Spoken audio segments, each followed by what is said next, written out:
নমস্কার। কিছু কথা কিছু গল্প নিয়ে আজ আমি সুকন্যা আবার তোমাদের কাছে চলে এসেছি কচু বাটা নিয়ে। বাজার থেকে আজ সকালবেলা আমি 250 গ্রাম মতন কচু কিনে এনেছি। এগুলোকে বলে গাঁটি কচু। গাঁটি কচুকে হিন্দিতে বলে আমাদের এখানে আরবি। তো আমি 3টে আরবি নিয়ে নিয়েছি আর বাকি দুটো রেখে দিয়েছি আর একদিন শুক্তো বানাবো বলে। প্রথমে এগুলোর আমি ভালো করে খোলা ছাড়িয়ে নেব, তারপর ছোট ছোট পিস পিস করে কেটে নেব। আরবি কিন্তু খুব উপকারী সবজি। এর মধ্যে প্রচুর পরিমাণে ডায়েটারি ফাইবার থাকে যা আমাদের হজমে সাহায্য করে।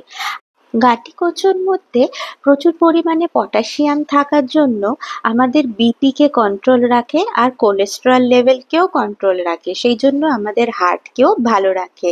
আর এছাড়া কচু তো স্কিনের জন্য, চুলের জন্য, সব কিছুর জন্য উপকারী। তাছাড়া এর মধ্যে অ্যান্টিঅক্সিডেন্ট আছে, এছাড়া ওয়েট লসেও খুব হেল্প করে। তাছাড়া এর মধ্যে প্রচুর পরিমাণে ক্যালসিয়ামও আছে, ম্যাগনেসিয়ামও আছে, যা আমাদের শরীরের বোন হেলথকে মজবুত করে।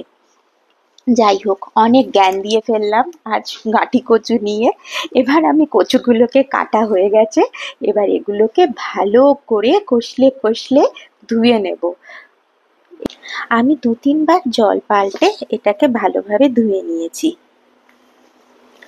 যেই কচুগুলো একটু কুটকুটে হয় সেগুলো ধুতে গিয়েই বোঝা যায়, হাতটা একটুখানি কুটকুট করা শুরু করে দেয়, কিন্তু এই কচুটা একদম ফ্রেশ ছিল, তাই একটুও কুটকুটে ছিল না।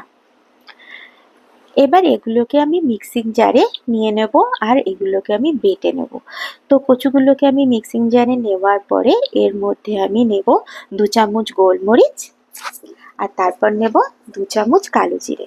তোমাদেরকে আমি কালো জিরে আর গোলমরিচের কম্বিনেশনে অনেক রান্নাই দেখিয়েছি, এটাও তাদের মধ্যে আবার অন্যতম। এরপর নিয়ে নেব 4-5টা মতো কাঁচা লঙ্কা। কাঁচা লঙ্কাটা তোমরা নিজেরা কে কিরকম ঝাল খাও সেই বুঝেই নেবে, কারণ গোলমরিচ দেওয়া হয় তো তাই একটু ঝাল হয়ে যায়। আর কচু বাটা আমার সবসময় একটু ঝালঝালই ভালো লাগে, তো সেই জন্য আমি 4-5টা কাঁচা লঙ্কা দিয়েছি। তো তোমরা তোমাদের ঝাল অনুযায়ীটা বুঝে নিয়ে নেবে। কচুটা বাটা হয়ে গেলে পরে এটাকে আমরা সর্ষের তেলে ভালোভাবে সাঁতলে নেব। কড়াইতে সর্ষের তেল নিয়ে সেটা গরম হলে পরে কচু বাটাটা দিয়ে এটাকে সমানে নাড়তে থাকবো, না হলে এটা না কড়াইতে লেগে যাওয়ার সম্ভাবনা থাকে। নাড়তে নাড়তেই এর মধ্যে আমরা একে একে নুন, মিষ্টি আর হলুদটা দিয়ে দেব, দিয়ে তারপরেও সমানে নাড়তে থাকবো।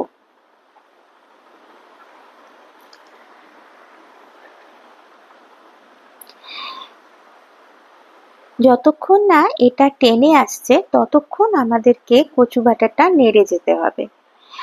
মা বলে যে তখনকার দিনে তো মিক্সি ছিল না, শিলনোড়াতেই হাতে বসে বাটতে হতো, তখন খুব কষ্ট হতো।